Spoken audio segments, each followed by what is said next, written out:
What's up guys, welcome to this new YouTube video. First time making a video like this. I'm walking to the coffee shop, getting some decaf coffee. I wanted to share this one thing with you guys that I learned last month, and it's about the concept of extreme ownership. I've already known about this concept for like maybe 4 or 5 years, right? By Jocko Willink. He has an amazing book about this called Extreme Ownership. The past month, I've gotten into contact with straight line leadership, and in straight line leadership, they talk about the owner versus victim mindset.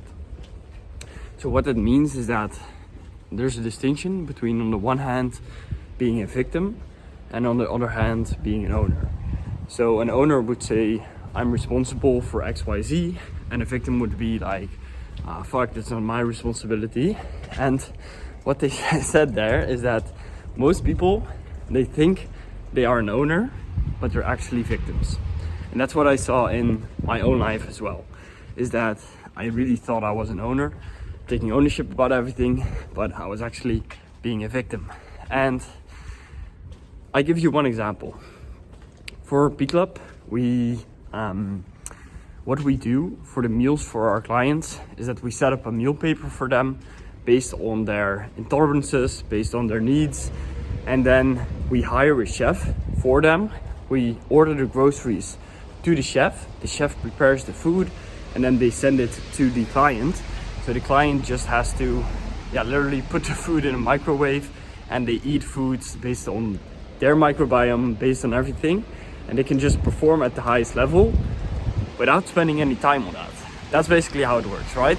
So last week, or the week before that, I went on a ski trip, and on Saturday some new meals had to be delivered to a new client.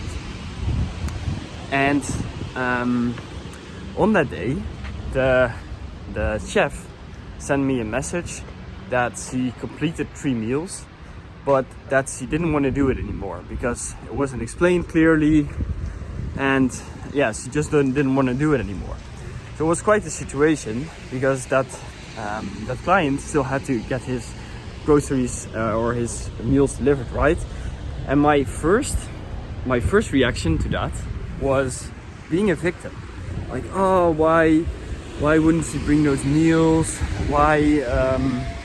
It's very easy. Why doesn't she just do that?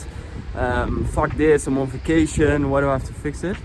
And then I saw myself having that victim mindset. I just got my decaf Americano. One thing you always want to look out for is that when you get coffee, it's good quality.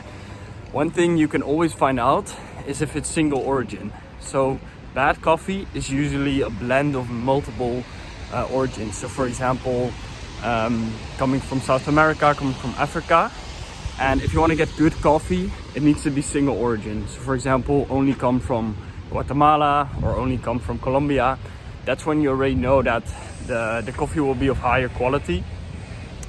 And also, if you get it from a good coffee shop, then it's probably better coffee. Another brand that's really good is Noordcode. It's from the Dutch web shop Live Healthy, and it's a brand that's also tested to be very good. So that's a side note. Let's get back to what we were talking about. So there was one question I asked myself in that situation when I was being the victim that completely changed everything for me, and that will change everything for you as well. If you notice that you're being a bitch, you're being a victim, and that is the question, what could I have done better? So even in a situation when something is very shitty, when a lot of people have done something wrong and you can blame them, always ask yourself, what could I have done better? Because that thing shifts you into a proactive state of mind instead of reactive. So when I asked myself that question, everything changed for me, because I immediately went proactive. I asked myself, what could I have done better that person would still get the meals, right? The first thing is I could have screened the chef better. So I could have looked at, like, hey, is he really a good fit? Is he someone that would actually do what is necessary? that's what I could have done better, right? And if I would have done that, maybe I would have hired someone else, and we still would have gotten meals to the client. Another thing that I could have done is given a better explanation to the chef, right? If I would have had a few videos explaining about the process, how she could actually prep all of the meals, it would have been made easier for her, and then she would have probably made the meals, right? Because it wouldn't be as difficult as it was now. And those things are things we actually implemented into our company. And that's also the funny thing, is that things in life, things that you see as problems, are actually ways that are designed to make you better, right? Because if we get, I don't know, 50 clients in 1 month, and this process wouldn't be airtight, then we would have bigger problems. And now that it went wrong with one person, might be a blessing in disguise for us to make better processes and to do things better.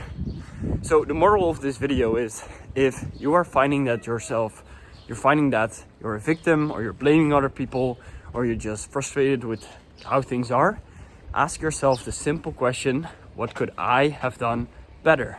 And that shifts you into a proactive state, and then you actually do those things that you think you could have done better.